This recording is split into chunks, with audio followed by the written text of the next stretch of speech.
Capítulo 9. A lei cósmica da polaridade. Tudo é de um par de opostos. A sexta lei do cosmos é a lei da polaridade, que pode ser formulada da seguinte maneira. O cosmos manifesta o princípio da polaridade em toda e cada uma de suas partes componentes. Toda e cada uma de suas qualidades manifestas, ou grupos de qualidades, tem seu outro polo, ou polo oposto, e desse modo, cada uma dessas teses e antíteses formam um par de opostos. Esse par de opostos, porém, não constitui senão os dois polos contrastantes de uma coisa superior na qual eles podem ser sintetizados. A lei da polaridade vem expressa no axioma segundo o qual polaridade é aquela condição de um corpo em virtude da qual ele exterioriza forças ou propriedades contrastantes, em direções opostas. O princípio da polaridade, frequentemente expresso como o par de opostos, é um dos truísmos aceitos do pensamento filosófico, antigo e moderno, esotérico e esotérico. Foi erradamente enfatizado pelos pitagóricos e pelos antigos herméticos em geral. É mencionado no grande clássico hindu, o Bhagavad Gita, como o par de opostos. É frequentemente citado por H. P. Blavatsky, como, por exemplo, masculino e feminino, ou seja, polaridade, a doutrina secreta, volume. Novamente. A lei que provoca atração entre dois objetos de polaridade desigual, e aversão entre aqueles de polaridade semelhante, bid, volume.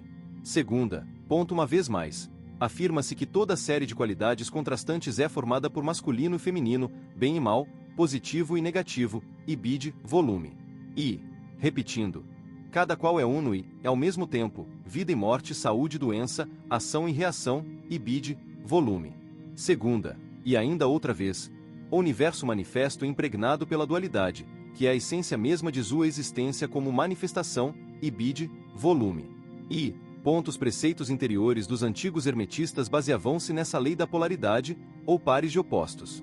A aplicação das regras para o equilíbrio ou a neutralização dos respectivos princípios mentais, sobretudo aqueles concernentes à emoção ou à vontade, foi uma parte importante da alquimia mental dos hermetistas e outros antigos ocultistas. Sem dúvida, na base disso estavam os respectivos princípios da polaridade e equilíbrio. A transmutação de qualidades mentais de um oposto a outro também era muito favorecida por essas escolas, e era igualmente baseada na lei da polaridade. Bem como aplicadas normas que regem a mesma ponto na antiga sabedoria esotérica, há referências frequentes aos polos opostos das coisas em geral, e muitos aforismos conhecidos enunciavam o princípio em questão. Por exemplo, os paradoxos existentes nas seguintes afirmações: os opostos são idênticos, os pares de opostos podem ser conciliados, os extremos se encontram, tudo é e não é ao mesmo tempo, cada afirmação de uma verdade não expressa senão uma meia-verdade, há dois lados para todas as coisas, etc, etc. Em termos breves e gerais, é possível dizer que o princípio de oposição pode ser assim explicado. O que é relativamente verdadeiro acerca de um oposto, é falso em relação a outro. O que se afirma sobre um deve ser contestado a propósito do outro. Portanto, temos o quente e o frio, o intensó e o insípido, o em cima e o embaixo, o escuro e o luminoso, o inverno e o verão, o norte e o sul, o oriente e o ocidente, o grande e o pequeno, e assim por diante, quase ad infinitum. Sem dúvida, é possível objetar que os exemplos citados são apenas grupos relativos de qualidades, atributos ou propriedades, e não coisas em si mesmas, consideradas a parte de seus atributos. Mas isso é igualmente verdadeiro no que diz respeito a qualquer coisa fenomênica no cosmos. Esses não passam de um feixe de atributos que, em sua combinação e disposição particulares, constituem o caráter da coisa particular, como vimos ao examinarmos a lei da composição. Ao percorrermos mentalmente a lista das coisas ou qualidades que conhecemos, sejam elas físicas ou psíquicas, encontraremos essa polaridade presente em todo e cada item de nossa lista. Alguns filósofos e lógicos defenderam o ponto de vista de que só podemos conhecer verdadeiramente uma coisa ou qualidade particular por comparação a seu oposto polar e em referência ao mesmo. Segundo essa concepção, o reconhecimento do oposto polar constitui, logicamente, uma parte das definições plenas e cabais da primeira coisa ou qualidade dada. Além do mais, sempre se deve supor ou presumir o oposto de toda e qualquer coisa conhecida, mesmo quando esse oposto não foi, ainda, descoberto. Com base na presença do conhecido, a existência do oposto desconhecido pode ser logicamente argumentada. Hegel, o grande filósofo, apegava-se particularmente a esse ponto de vista. Sua famosa doutrina dialética de tese, antítese e síntese é um exemplo disso. Ele insistia em que o oposto de uma coisa deve ser conhecido antes que a coisa em si dê-se plenamente a conhecer, que havia uma relação necessária entre as duas. Ele geralmente pensava nos termos do oposto, como ouvimos dizer. Sobre esse modo de pensar, William James diz: uma vez bem assimiladas as características de seu sistema de pensamento, teremos sorte se conseguirmos nos libertar dele. Pluralistic Universe, p. 96. A citação abaixo, extraída das páginas de Ralph Waldo Emerson, explicarão mais profundamente os pontos de vista acima mencionados acerca desse ensino geral sobre esse tema específico.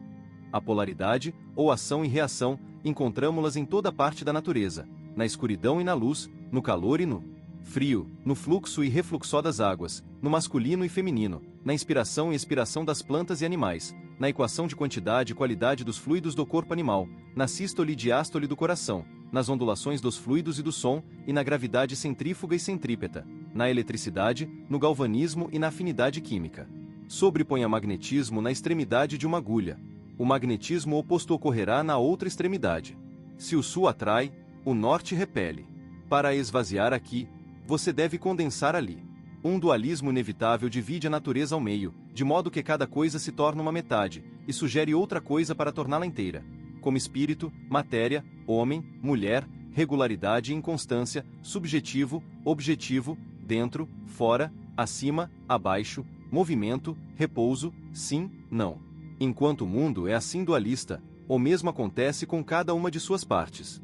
Todo o sistema de coisas encontra-se representado em cada partícula.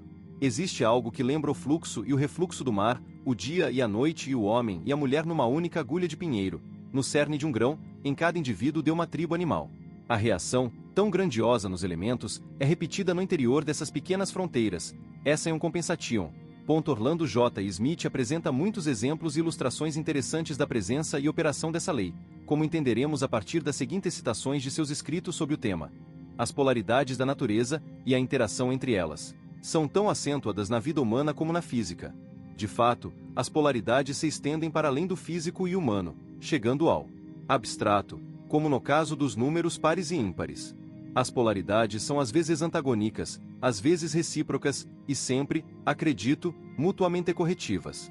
Platão percebeu a mesma lei da polaridade na geração de contrários da morte a partir da vida, ou recomposição e decomposição. O homem se depara por todos os lados com as polaridades da natureza, algumas das quais, como molhado e seco, quente e frio, trabalho e repouso, prazer e sofrimento, eram tão evidentes na selvageria como na civilização. Com cada vez mais conhecimento, o homem percebe um número cada vez maior dessas qualidades e cria novas palavras para expressá-las. Em seu Tesaurus, Roget apresenta mais de 12.000 palavras de sentido contrário. Há relativamente poucas palavras de natureza geral às quais não se possa atribuir nenhum termo correlativo, tanto de negação como de oposição, diz Roget.